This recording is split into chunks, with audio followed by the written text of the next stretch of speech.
This is To the Bar. Strength in every story. And now for today's show.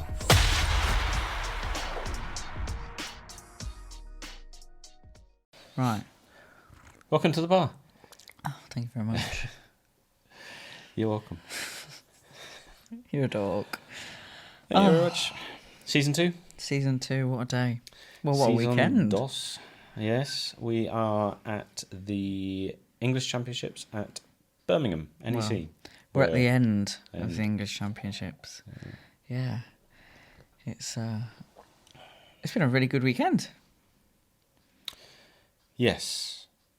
Well, that was hesitant. Well, no, it's been fantastic. It started off... So, obviously, I think the first thing to get out, the elephant in the room from the Welsh, the Scottish, and the English, and the age groups, has been computer glitches. So, obviously, BWL and the other home nations have started shifting across, and we did with Attica, shifted across to the OWL system, which is a competition management system, which is run by Jean-Francois Lamy, who is, I mean, the system's great, it really is. But with every iteration, there comes a few bugs or little niggles, and they've just been ironed out as they go along. But unavoidable. It wasn't the software this time, was it? No. So the weather, I think, had an impact on the NEC's Wi-Fi. So luckily, the BWL staff were all. I don't know, they had the forethought to have a backup plan. Yeah. And so we had systems upon systems, didn't we? So even though ours wasn't accessible because we didn't have strong Wi-Fi, we were able to resort back to the good old days of Excel. Yeah. I mean, I think we were probably half an hour late to start, and yet we still finished on time. Yeah. It was incredible. It was quite funny. We were running, we certainly from the marshal's standpoint, we had runners when we were making changes on the marshal's cards that we would have to send someone running to the front desk with a bit of paper, or in my case on Saturday, very long WhatsApp lists of names and numbers as TOs swap numbers to WhatsApp one another, the changes. But one thing though that I really appreciated about this weekend, even though we had the IT issues, was that if I think back to when we first did episode 1 of To The Bar, I'm pretty sure if I listen to it back now, a lot of it would be me talking about how difficult the relationship was between us and the coaches, or the TOs and the athletes.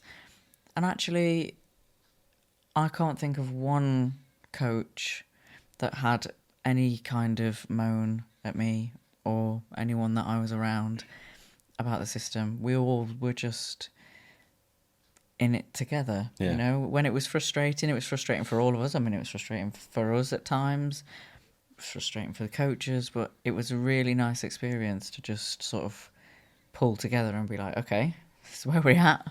How do we fix it? Or what do we do best between us for the athlete? How can we guesstimate how long the delay is going to be? Or it was really nice. I thought it really demonstrated a bit of a change between the community and the back room of the comps. Yeah, you're right. And I think it's one of the first times that I lost count of how many times I was chatting to coaches and athletes, hugging them. And there's TOs when I first started. He just didn't do that. It was. Well, you don't do that anyway. I know. Who the hell do you talk to? Who are you? Exactly. I'm surprised you remember my name. Antisocial. But yeah, it's true. It's true. I remember the first time I TO'd, the way the coaches looked at, the way I was interpreting the coaches were looking at me, it was as somebody that was how I would look at a police officer. You know, like somebody. Jesus. I don't care. Have a look at the 5-0. Yeah, but you know what I mean. Like Yeah. somebody that wants a bit of power and somebody that wants to. They want you to break the law so that they can put you in handcuffs. Like, I know that's not what all police officers want, but that is how I would view them. My as niece a is a northerner. police officer. Yes, I know. It's fine. I'm not judging. But you know what I mean. Like they look like I felt like they were looking at me as like somebody that wanted an athlete to fail. Yeah. And now it feels like we're all very much gathered around those screens in the warm-up area, cheering together. Yeah, we want everyone to succeed. Yeah. So it was great. Yes, yeah, really good. Yeah. And obviously this time, well... Whoa! Fucking sorry. Just dropped my tea. If you're listening, rather than watching, I just dropped a cup of tea on me. Yeah. So, welcome back. Apologies for the brief interlude, as I had to clean up myself because I dropped tea all over myself. Tea incident done. Tea incident over. Yeah. Don't take a mouthful of tea as speaking.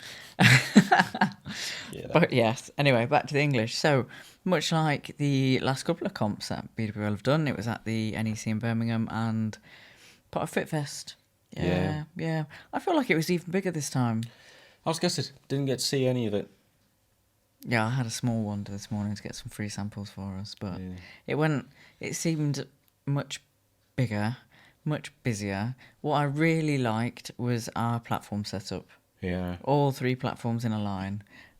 If you haven't seen it, we've done a couple of reels on our Instagram that you can go and just have a quick look. You'll see. So we had the green, red and blue platforms all in a line, one next to one another. So right in the middle as well, which was great. You had Athex on one side.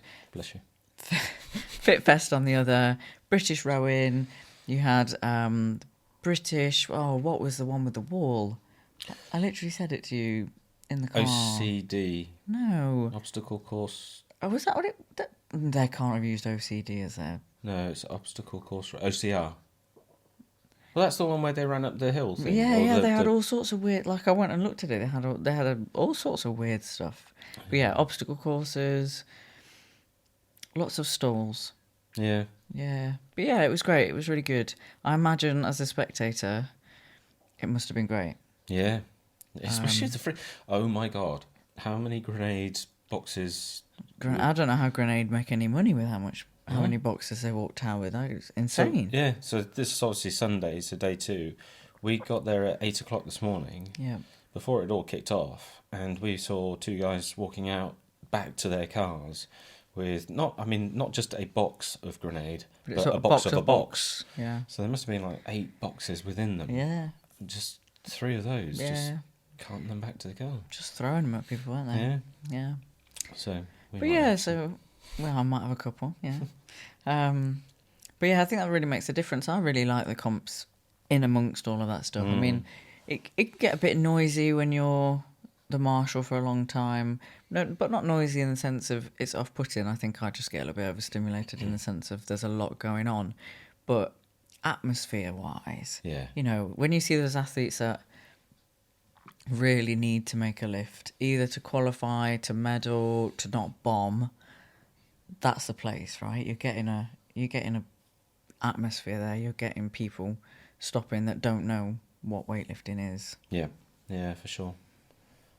Yeah, very interesting. I think again it goes back to that footfall, you know, and it's the innovation of you know, what was it, a year ago when we did Manchester for the British, which was an amazing venue.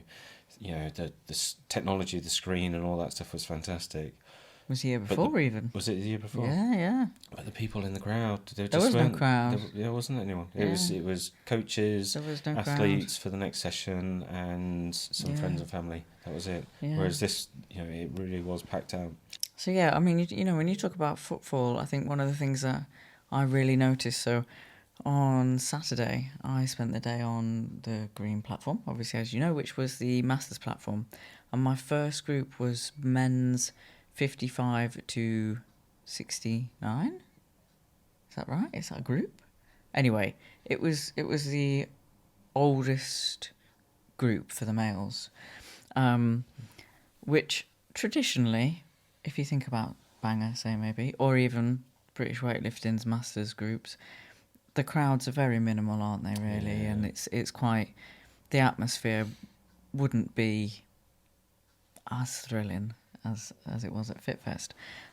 But I had Aaron Lindsay as a speaker, and some incredible lifters, people like Andrew Sieber, and really, really talented lifters coming out, and people were stopping because you're going to stop, aren't you, when a 67-year-old guy comes out and snatches 70 kilos. It's just incredible to watch. Yeah. But you don't know that people are doing that if it's not in the middle of something like FitFest. And what I really appreciated was the speaker, so Aaron Lindsay, repeatedly saying things like, if I could be doing this at this, I can't do this now, I can't lift this now, and pointing out the difference between how much was on the bar and how much the individual weighed, and explaining it as if nobody in the crowd knew what weightlifting was, so that it did catch the attention of people walking by. So he was saying people's ages when they came, this is X years old, and I really liked that. It really made a difference in terms of appreciating how hard some of those masters lifters work to still be able to move the way that they do. And there was a guy, I think his name was Peter, I want to say Peter Lull, I can't remember, but I actually went into the back room to say to him how incredible he was to watch. He set a new clean and jerk record and a new total record in that group. And he moved better than most of the people in our gym do on a regular basis. And where do you get to showcase that talent if not somewhere like the NEC? Yeah. Like at the English, at a national championships. Like, it was a privilege to sit and ref that group. Really enjoyed it. Yeah. I think I only refed the one group, and then the rest was marshalling, if I remember. Oh yes, it definitely was, because I've got 3 or 4 different WhatsApp groups. Yeah. So the rest of it was marshalling, but I had a really great time. And then obviously joining you for the last group for the coaching. But you had a really nice day. You had a varied day. Yeah, really mixed. So I think, what was it? 2 marshallings, 1 reffing. Yeah. And then managed to I had to swap because I managed to sort of coach. The plan was to coach Ike in the masters group in the last session. But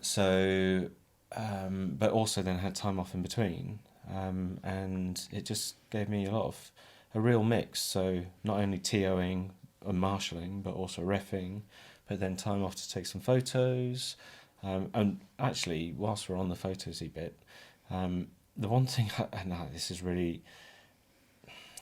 I really appreciated from this compared to the British was the tightening down of people's entourage. Oh God! Coming into the warm-up area. We can just literally narrow it down to security. Yeah. The fact that you had to show a wristband to get into the warm-up area. Yeah. Well done. Kudos to BWL, because that made a lot of difference, didn't it? Yeah. Everyone turning up with a gimbal camera crew, thinking they were the next, I don't know, whoever. But it just made a difference. But it also meant that if you wanted to take photos, you had to apply and get authorization, which we obviously went ahead and did, which gave me the flexibility to be able to go out and take some photos of some amazing lifters. Yeah, exactly. Which would have been the amazing group of Emily Pelter and Eliza Pratt. Oh, I was off this group as well, and I just mooched around the warm-up area just to watch them warming up, because that was my favourite group. Yeah. That was such a... That group was stacked. Yeah. Yeah. So there's Norrin in there as well. Norrin, Emily Grimmett. Yeah, I didn't know where to look. She's so strong. I know, and considering how injured she'd been with her wrist. She did your wrist. She broke her wrist, doing powerlifting. Anyway, that group... I get distracted. Yeah. That group... Yeah, I don't know what it is. It's just strong girls, definitely. Yeah, really enjoy that group. Yeah, so I managed to take some great photos, which we'll put out at some point soon. Yep. And then refed straight after that, centre ref,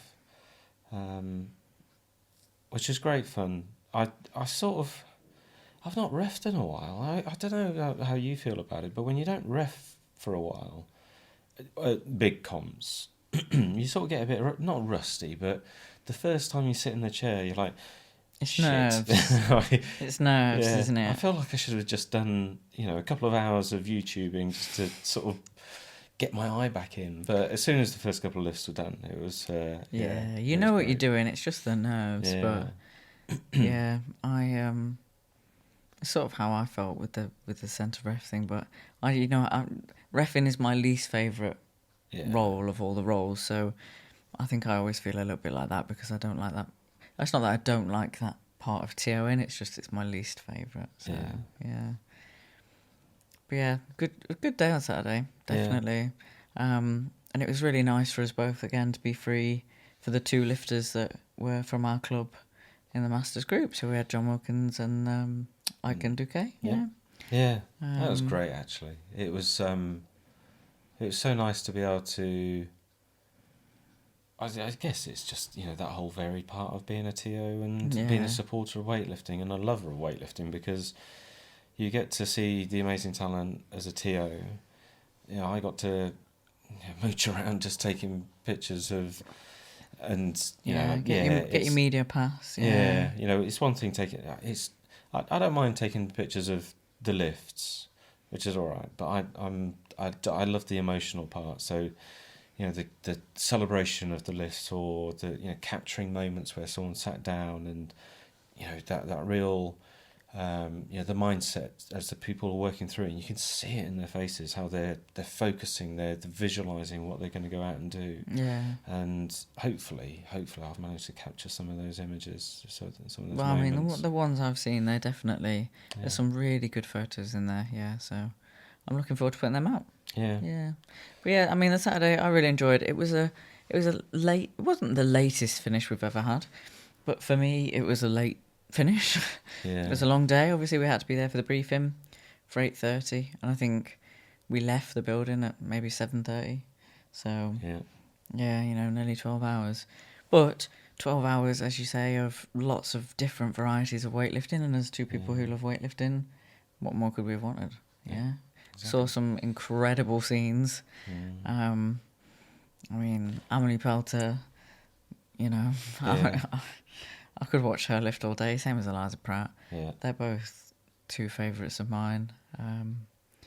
So really good day. And caught up with some amazing coaches again. So Mems, Amy from Resilience. Amy Kirby. Yeah, I half feel like I only TO now just to go and hang out with your mates, right? Like, Benedict, Mike Calls, who was great. I didn't realise he was turning up, but when he popped up, I was like, Mike. It's nice. It's nice when everybody gets together like that. Yeah. So obviously Saturday, great day. Yeah. Today, last day, another really good day. Actually, before we move on, the one thing I think I missed out on was, so obviously Mike was there, as I just said, but of course Stefano was there. And I didn't see that group at all other than on Instagram. I had a great day, but I'm gutted I missed that, because apparently from when I was speaking to Mike, Stefano had to really pull it out on his last clean and jerk. And I love it when he does that as well, because he did that at the British. Smashed it. Do you remember? Yeah. What's that dude's name? CrossFit dude. Yeah, you know what I mean, don't you? Richie. That's it, Richie. Anyway, him. Yeah. When Stefano had to ram a load on the bar and just go out and do it, and then he power jerked it instead of squat jerked it, because he was just like, no, I am having this lift. I love watching him do that. This is mine. Yeah. He was so pleased with himself. But because I was on the Masters and you were on the women. Yeah, I missed it. I'm not sure. I don't really feel like I've seen much of the men's lifting at all. No. Because who did I do today? I did the women today. You did. I got to do You the got to do some of the men. Yeah. Yeah. Okay. Yeah. especially the last group, which we'll come to in a minute. But yeah. But yeah, so Saturday, great day. Just very long. yeah, Yeah, but it's nice. I think it's just nice that the atmosphere is changing. yeah, So yeah, Sunday today has been really, really good. I don't know how many records have been set across the period, but I feel sorry for Claire, who's the one that's got to go in and manually update them all. So I pretty much spent the day marshalling, to be fair. I didn't ref. I was supposed to be technical controller, but I got swapped. you were supposed to be reffing as well, but you swapped. I was supposed to be reffing, but I got swapped. Yeah. Did I only marshal? Great. Yeah. This is why I've had such a good day. It's my favourite sport. Yeah. Yeah. And I got to marshal some really good groups. So, yeah, I got women's 81s. Oh, did you have Mercy Brown and At the end, Yeah. Mercy Brown, Crystal Campbell, Yeah. Rashan. Oh, Yeah. Alex Cave was in that group. yeah, Clementine. yeah, Yeah, it was a really good group. I mean, there was loads of really good groups. yeah, But my favourite bit of today, from what I TO'd, was a little bit of a tussle between Lottie Absalom and Deborah Alawode. Like, I wanted them both to win because it was so much fun. Because Lottie just peaks on the snatch, so she got the 100 snatch, which put her quite a bit ahead, really, compared to Debbie. And Julie, her coach from Oxford Power Sports, she was saying to me, I've done this and now I feel sick. Like, this could really bite me. This could really not have gone well. But little Lottie had it in the bag, like, didn't even try. I went out and pretended to be technical controller so that I could watch it. And she just snuck under the bar and stood it up like it was nothing. wow, It was really impressive, and considering how tall she is, and she's quite young as well. yeah, So to have that pressure to do the 100 on the platform, to give her all those extra kilos because she knows that she's, not as competitive compared to Debbie with the clean and jerk, was really clever. It was really... That's the bit that I love about the Marshall's table, is that sort of the coach interaction and the games that they play, and that's what was happening all around between Amy and Julie, and they love each other. yeah. And that's what I like. Like, they get on, they're really good friends, but they're just gaming one another to try and get their athlete to win. And it did just come down to Debbie on one snatch. She does this thing sometimes where she sort of Bulgarian split squats it when she just can't stand it up. Sort of threw her out. But yeah, Debbie took the gold in the end with the cleaner jerks. But it was close. It was close. But really, it's nice when it's competitive like that. Yeah. Yeah. Good group. And then obviously my last group with Mercy Brown. I mean, she just had to show up and she had gold. She's so strong. Lynette announced it as soon as she finished her first lift. Like, well, she's already got the gold. But she went to, I think it was 132, her final clean jerk. Yeah, she lifted at our comp, didn't she? Yeah, at Atticus? yeah. And it was an absolute pleasure to have her. Yeah. There. She's so strong and very graceful as well. It's not. She's so chilled. I mean, when you see her, she's just like, headphones in. Yeah, super relaxed. Yeah. Super relaxed. But yeah, so I had a great day. Yeah, I had 2 really good days, really. Saturday was lots of fun, and Sunday just sitting in my favourite place. Yeah. Even though the systems were slightly different and I would have really liked it the way I like it, it worked well. Yeah. One of the coaches hadn't been there yesterday and turned up. He's like, saw us passing bits of paper between us and the front desk. He's like, are you going to get carrier pigeons in next? I kept calling them kites. Like in prison when you send a kite. Throw it at my runner. But no, it's good. Yeah. Yeah, so I'm having to refer to the start list because I was slightly gutted because when we did the walkthrough, there's a few people that mentioned, of course, Cyril Tatchett, who is They're in Bahrain. Yeah, and yeah. I'd seen him on Instagram, but when Matt turned up, I just sort of figured that he'd been out there doing, because he's a representative. Yes, yeah. Something, but I can't remember what it is. So I thought he was just out there for that and then coming back and then lifting. But obviously he's out there lifting. Yeah, same as Marius. Yes, who was, again, I was gutted not to see her lift. Yeah. But what better place to be, I mean. Yeah, we can watch her in Bahrain, watch her on the live stream from Bahrain, but yeah. So instead we had Myron Madden, Steve Westman, who else was in there? Charlie Stone, of course, and Jake Allen. I have to mention him because we watch him a lot. Oh, he's the split snatcher. There you go, yes. Do you know, I love the fact that he's a split snatcher because you only really see that with the masters. Yeah. And split snatching is an art. Yeah. I mean, a snatch is like poetry. And I don't know that a split snatch is quite as poetic, but there's something... Oh, when he does it. There's something artistic about being able to split snatch. I'm really annoyed at myself that I'm going to have to ask you his name, but remind me the split snatcher, the master. Oh, Stuart Coates. Stuart Coates, that's it, yeah. Watching him is just as impressive as watching a good snatch. So, yeah. Jake Allen's the same. Yeah. Yeah, I watch him on Instagram a lot and think... Yeah, really perfecting that down. Yeah, it was a shame he came out and the platform was a bit dusty from the chalk, and so his first one, his back foot slipped, and he obviously missed it. And as he walked off, he's like, "Please clean the platform." And so it was cleaned, and he came back on. But again, it was I can't remember. But as he came back on, nailed his next two. Yeah.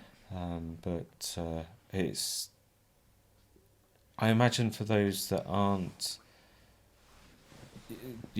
say some of the CrossFitters that were walking past and are used to just snatch and clean and jerk, to see someone come in and do that, they would literally draws drop. the floor. Honestly, to be fair, the first time... I think you didn't tell me, purposefully the first time I saw Stuart do a split snatch. I wouldn't, because my jaw hit the floor, because I was like, what kind of, how? Yeah. How? And even the split clean, because Stuart does split clean as well. Yeah. And I still, my brain still can't quite figure that out. Yeah. But... Yeah, impressive. It's impressive, isn't it? Yeah, it is impressive. So for that one, great to see Myron absolutely smash it.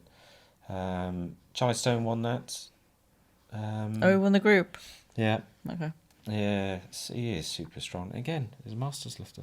There were a lot of masters that were in the seniors, which is great to see. Yeah. It just shows you what hard work does. Yeah. Good to see Sam Finch. He was at Atticus as well. Yep. Yeah. Yeah. And then I had the 109s as well. So who did we have in that one? I can't remember whether I was... So Oliver Jackson was in there. Oh no, I didn't do that one. No, you did one. You did 109. I was taking. Yeah, taking you photos. did 109 plus. So you had the one with Well, Matt Brooks and Amir. I've forgotten his surname, but he was the poor boy that timed out last year when I had to give him a red, and I feel terrible for it still now. Jasper Hilton. Yes. Yeah, Benedict. Yeah. Yeah, big groups. Of course. Yeah. So Blips. yes, Christoph Bez as well. Yeah. Who's another great. I like watching him lift, but Benedict. I mean, he's. So I think he. What is it? It was He's last something year. else. He had a bit of a struggling year, sort of. I think he had an injury, his or back he had some kind of niggle. Yeah. And this year, his training's been absolutely on point. Again, came to Atticus and lifted with us. Yep. And had an absolute stormer. And you say he got the total for? He secured the total to qualify for the Commonwealth training team. So not the Commonwealth, but the training team. Which is insane, isn't it? I mean, that's great. Yeah. And to be fair, when he did it at Atticus, it was light work. Like, it didn't lock hard. Yeah. Yeah. But so he came out and had, I've forgotten the numbers, I meant to take a picture, but snatch was just beautiful. They really were great. His snatches always are, though. He's another one that's just poetically sort of, he starts here, ends there, and I'm not quite sure what happens in between, but he's underneath it. I was speaking to Sammy coming over from Oldbury, yeah. And we were having a chat, and it's a show. Well, it's a testament to Benedict and his lifting, because when he went out, the whole place was everybody gravitated to it. And so he was there, and he said he's a big lad, isn't he? And we both were sort of gushing over him, you know. I just want to say, fueled by Greg's sausage rolls. Good, Yes, he's a big lad, but he's fueled by Greg's, man. Yeah, for sure. Who was it that came off, and then it was Claire said was fueled by fish fingers. That was in the same group. You've just said his name. He was lifting next to Benedict. They both went out at the same time. Missed his last one. Jay something. Not Jason. Oh, Jasper. Yeah, Jasper. Yeah, fueled by fish fingers. 20 years old? 21, I think he is. Cool. That's it. Yeah. But yes, so he went out on his last one, which was like, I don't know, 500 kilos. No, it wasn't, but it was, 191. Is it 191? Yeah. Well, the clean jerk for Benedict was 191. He asked for 190, and Claire put 191 on. Yeah.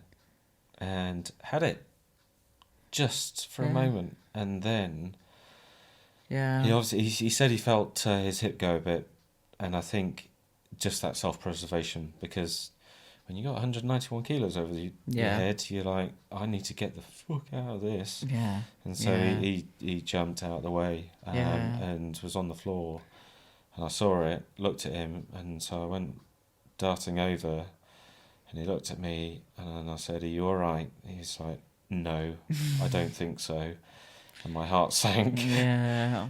I joined the barrier of people, but obviously he got up and he walked it off, and he's saying he's fine, so let's not dwell on it. You know? No. You move on. I think he'll be a bit stiff tomorrow, but he'll be fine. He got up and got it's his Benedict. medal. Yeah, so it's Benedict. Got his medal, I got no concerns, you know.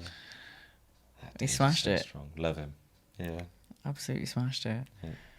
But yeah, overall, really great weekend. Yeah. So yeah, different feel to the British, but understandable, I think. Yeah, I think one of the things that I really enjoyed about it, and we touched on it on one of the walkthroughs, was the so obviously they have the powerlifting, and they normally do it at the end, or at the end of the weekend, really, don't they? Yeah. But the great thing was that they'd set up the benches in between in the warm up area. Yeah. And so whilst we were finishing on Saturday, we were just sort of packing up and getting ready to go. After a long day, and we turned around, and it was the men's.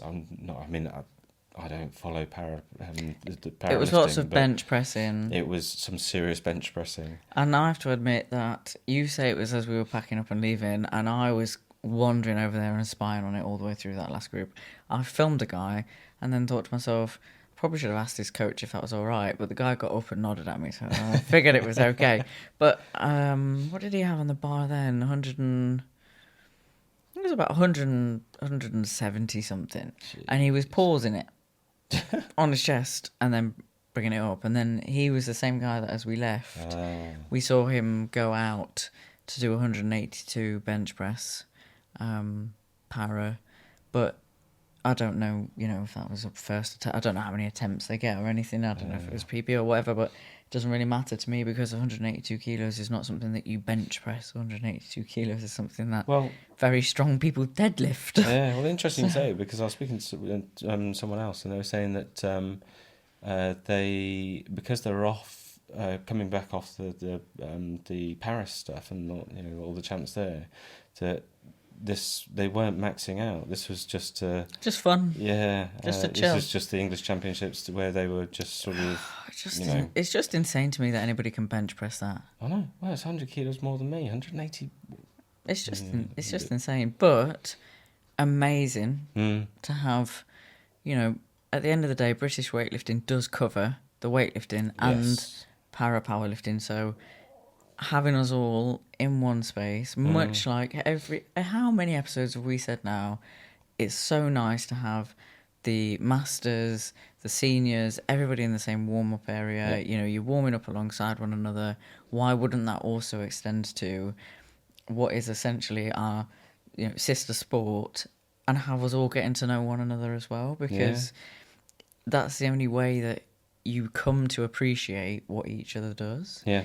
Because I can't say. I mean, I follow the Instagram account and I watch it and think that's incredible, but it doesn't mean all that much to me. But to see it actually happening has now made me think, ooh, you're not doing bench. Oh no! I couldn't do bench anyway, but it's made me think. Oh, if I had a group off, and they were the para powerlifting was happening at the same time, I wouldn't go mooching for free samples. I would be watching the incredible bench pressers. Without a doubt.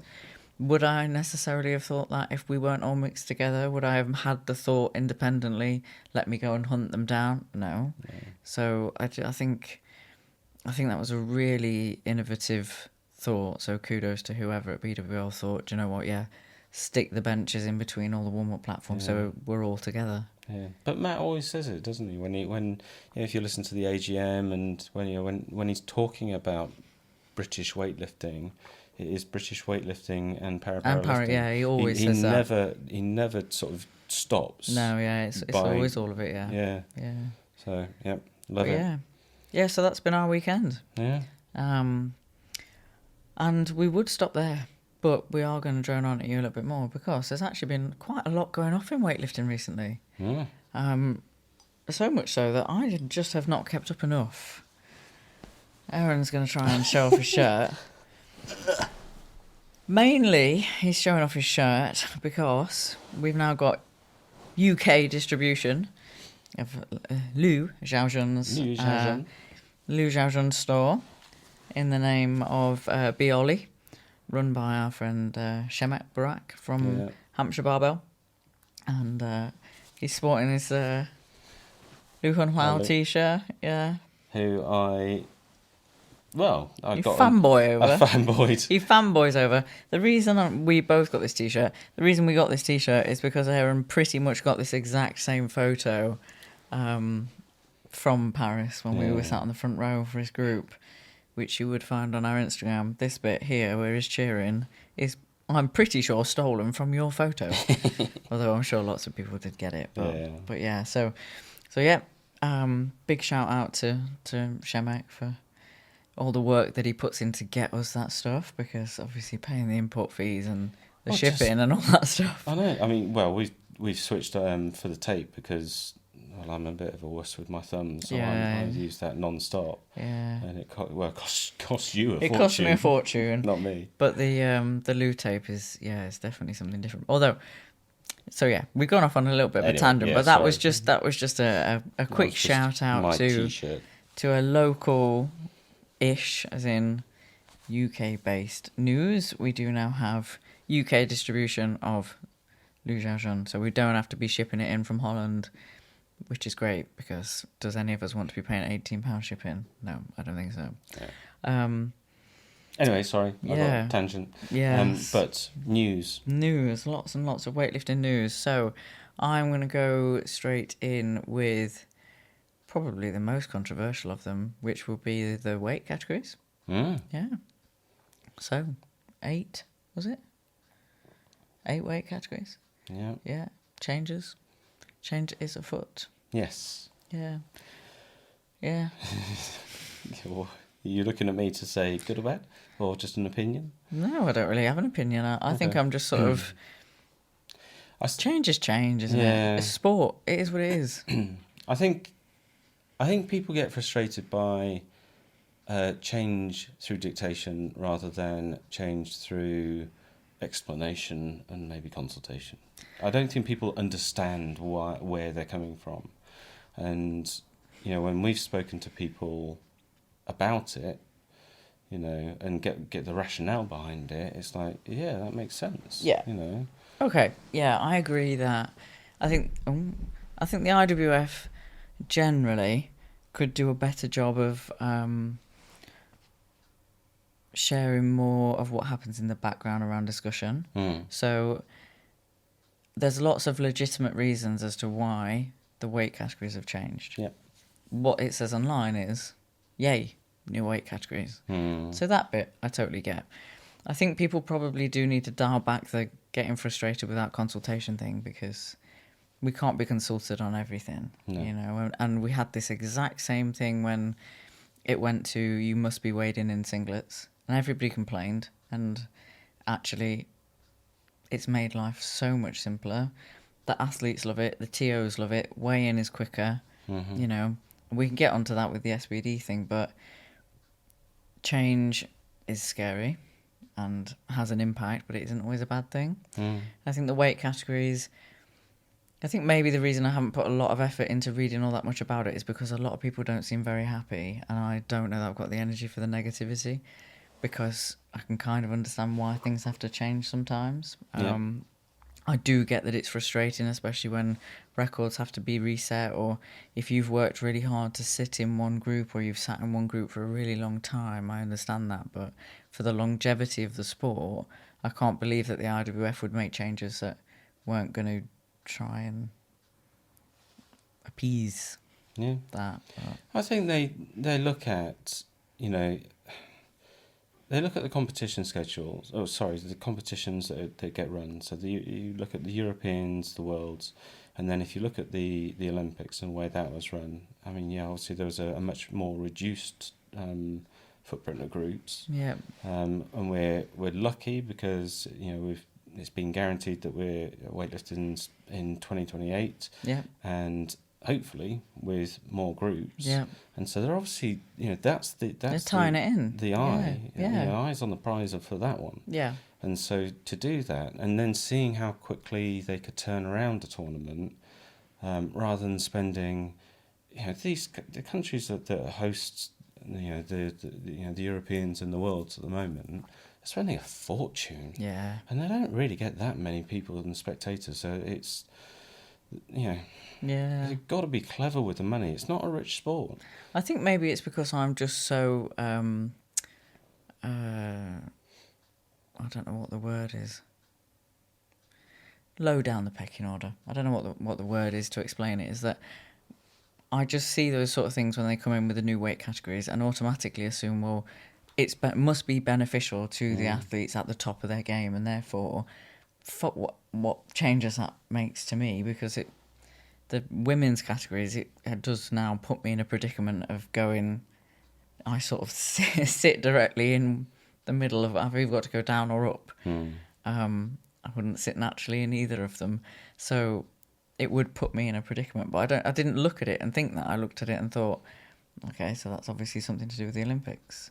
And I think that's what people need to bear in mind, is that the sport is funded primarily because it's an Olympic sport. And so for us, particularly from UK sport, we're only going to get more money into BWL if we have more athlete representation at the Olympics. So if that means weight category changes, if whatever that means, I don't really care. If it means that the likes of Emily Pelter, Eliza Pratt, Myra Madden, all these amazing young lifters that are coming through to be the next generation of Olympians, if it means they get more of a chance to be on a platform, I don't really care. They want to change the weight categories, let them change the weight categories.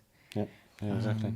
But I mean, obviously, one of the main, one of the other reasons we were told is that, the lighter groups and the heavier groups don't have that many lifters as the middle groups do. Yeah. So why don't you change those groups to try and encompass more people and spread out the groups a bit more? It makes sense. Yeah, I mean, your women's and your men's 81 area is rammed. Yeah. So why wouldn't you? Yeah. It does make sense. And the Olympics did run well. Yeah. And if we can, that's the other thing is obviously for the Olympic athletes, some of them, Toma, her group didn't exist, so then you end up in a different. They end up having to go into different weight categories than the one that they train in naturally. That should be us as the amateurs that go into categories that we wouldn't normally train into or that we don't sit comfortably with. Not the Olympians. They should. That's what the sport should be geared for, in my personal opinion. Yeah.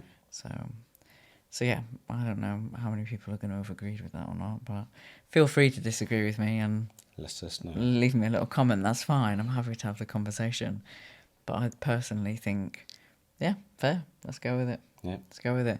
I think we'll probably come back to it in January when we've got a bit more information about, what the implications might be and when that might come into force and, when the qualification total.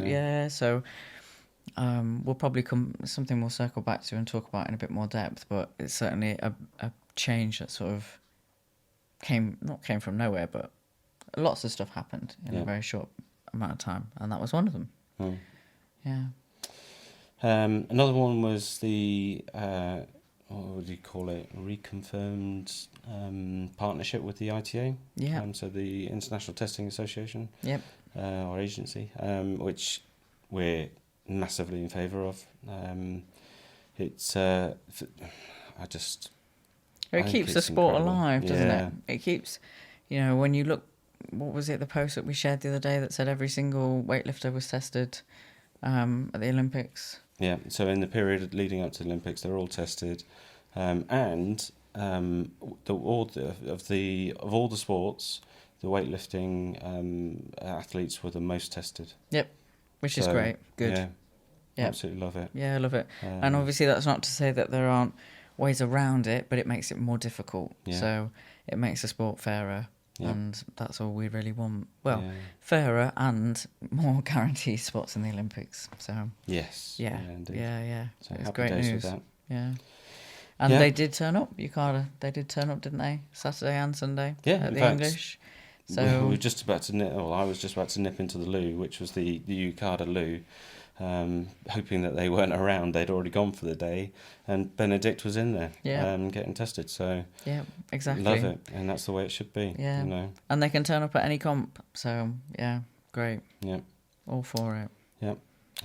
Other news was that the youth and the juniors worlds are going to be sort of held together. So that's in Lima in Peru again. So it was last year they did. It was at Lima, in Lima again. So yeah, because I was jealous. Well, yeah. Guess who's putting their name down for that Yeah, one? of course you are. Yeah.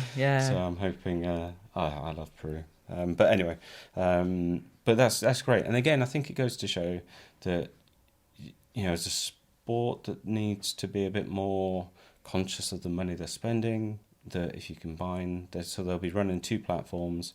Then you can combine the sport, combine the championships together, and get the most bang for your buck. Yeah, I think it's about entertainment as well. Yeah, and just 2 platforms. I think it's talented lifters. Yeah, I mean, it's just trying to bring weightlifting into the modern world, and I really do see that happening now. It does definitely feel like things are changing, and like you say, combining it, 2 platforms, making it a bit more fun. Youth, juniors. The juniors get to look at the youths and think, and some of them are competitive against one another as well, which is, to me, that's what the sport is the competition, isn't it? So yeah, lots of good stuff coming out. But obviously, my favourite bit of news most recently is the collaboration with the IWF and SBD. Yes. Mainly because Sheffield is not far from my hometown, which is not in the north, although most people in the south seem to think it is in the north. It is in the Midlands. The north. It is in the Midlands. It's but what? SBD is in the Sheffield is in the East Midlands. Get out of here. Yes, it is in the East Midlands. It's Newcastle, isn't it? No. Mm. Anyway. They got coal mines there. So, yes. It's in the north. No, it's not. But it's great. It's great. It's great on so many levels. Firstly, I'm going to say it's great because SBD are based in the UK. Yeah. So, for money-wise, not to be like all about the money, but SBD being a UK-based brand, I think that's a big thing. Yeah. Especially for the IWF to sort of sign on as a partnership. I think that's great. I personally love the idea of national singlets. Mm-hmm. I like the idea of equalising, like levelling the playing field at national level in the sense of, you know, everybody gets a singlet from the same place. I don't know if that's, you know, we haven't, it's all speculation at the moment, I think is another thing to point out, is a lot of the messages that we've been getting online to the bar account, it's what we think that collaboration looks like, or it's what people are imagining that collaboration is going to look like. And I suppose I would just say it's maybe not worth getting wound up about things until we know for sure. So yeah, I mean, you've got to think of the likes of China with Anta and they're never companies going like to. that. Yeah, they wouldn't ditch Anta. So there's going to be some leeway. USAW and Nike. Yeah, so there's got to be, you know, a pool of there'll be a selection of, but there'll just be a preferred. Yeah, you know. There'll be this is the default, and if you go somewhere else, then that's your choice. Like China will always go for Anta, and that's their choice. But the default will be SBD could provide your national singlet, rada. Yeah. But yeah, I just want me a pair of knee sleeves that say times BWL on them or something like that. Yeah. But as well as I think, you know, it'd be nice to get a bit of standardisation on the cut, the weights. Because, you know, I think that whole weigh-in thing, you know, this 250 gram rule thing is, we know how to take advantage of it. And so hopefully standardising, you know, sort of the uniform does away, well, maybe not, doesn't do away with it, but just negates the whole fact that you could walk in with this, let's say, skimpiest Borat mankini of singlets, but you know, you don't. It's more of a weight category again, rather than people taking advantage of it. Yeah, I totally agree. Especially when, I mean, again, it's not the same thing, but I was looking at some of the lifters over this weekend, and some of the singlets, I'm not entirely sure are they singlets, because they don't even have a back. Yeah. Technically, when you read the rules, it's defined as a singlet, but I'm not sure it is. But anyway, the 250 rule, the singlet rule, it's always bothered me a little bit, especially when you think about the larger athletes and they, you know, 109 plus, 87 kilo plus. Yeah. Singlets, it's just more fabric, so it's going to weigh a little bit. It's going to weigh more, so naturally then the 250 gram rule leans itself towards helping out the lighter weight athletes. So if there is that standardisation where everybody gets their singlets from the same place, maybe, you know, there could be a way for us to negate that and for it to be a bit fairer. Yeah. Who knows? We'll have to see. Like I say, everything's speculation at the minute, but any collaboration with a UK-based provider is good for us at British weightlifting, I think. Yeah. Especially because SBD are a partner. So, indeed. Yeah. They were there today as well, or all weekend. It was good to see them. Yeah, so all of BWL sponsors were in a row. I actually didn't get a chance to go and see SBD. Everything they had was orange, which was interesting. Yeah, it's one of the reasons why I didn't stop. Holly would have done, though. Holly Baker. Yes. Holly Baker and orange. But I also saw a Leico. I think I saw a Leico. Oh, I don't know. But yeah, lots going on. Yep. Lots going on. Yeah. Yeah. So I think it's probably a wait and see. Well, watch this space. I'll tell you who will be able to help clarify some of those points. Our own CEO, Mr. Curtin, who will be appearing on the next one with a guest, I reckon. Yeah, next one with the guest podcast, where we will be grilling him. So he had an easy ride last time, and he came off the end of it and said, I was expecting a bit more. So this time, if you got questions, within reason, I'm going to put it on the story. Yeah. What do you want to ask Matt? What do you want to ask him? And we will grill him. Look, we've got to keep the relationship. So what was it you said? It's a family show. It's a family show. But yes, so yeah, I reckon between now and then there's going to be an episode where you're going to be suffer through just Aaron and I again. Talking, because I would really like to come back to the weight categories and stuff when we've got more information. I don't want to keep banging on about it and just fueling the speculation. So, you know, when we've got more information about what that looks like, so I think January, we can come back. And then I think we've got Matt booked in for February. So he will be the next guest. And if we don't have answers, he most certainly will. Indeed. As an executive board member of the IWF, pretty sure he knows what he's on about. But great weekend. Yep. I actually don't think we don't have another big comp now until Banger. The old but Masters. What we do have coming up is MEMS charity. Yeah, MEMS charity comp. And I absolutely love reffing at MEMS. Yeah, that atmosphere, you know, the way Mem and Sylvia are so accommodating of everyone. I'd never known two people put everybody else before themselves like the way they do. So yeah, I'm really looking forward to just having a nice day there. Nice tier 3. The start list looks good. Yeah, so I think that will be our next rollout in a ref chair. Before Christmas. Just before Christmas, yeah. In fact, So that's it for this year. Oh my God. Where's the year gone? Cool. Yeah. So, Merry Christmas. Merry Christmas. We'll see you in 2025. Happy New Year. What the hell? We'll see you in 2025. Say that, but yeah, see you 2025. Yeah, weird. But yeah, all right. Cheers. Take care. Done. Can I retire now? You've been listening to the Bar, strength in every story.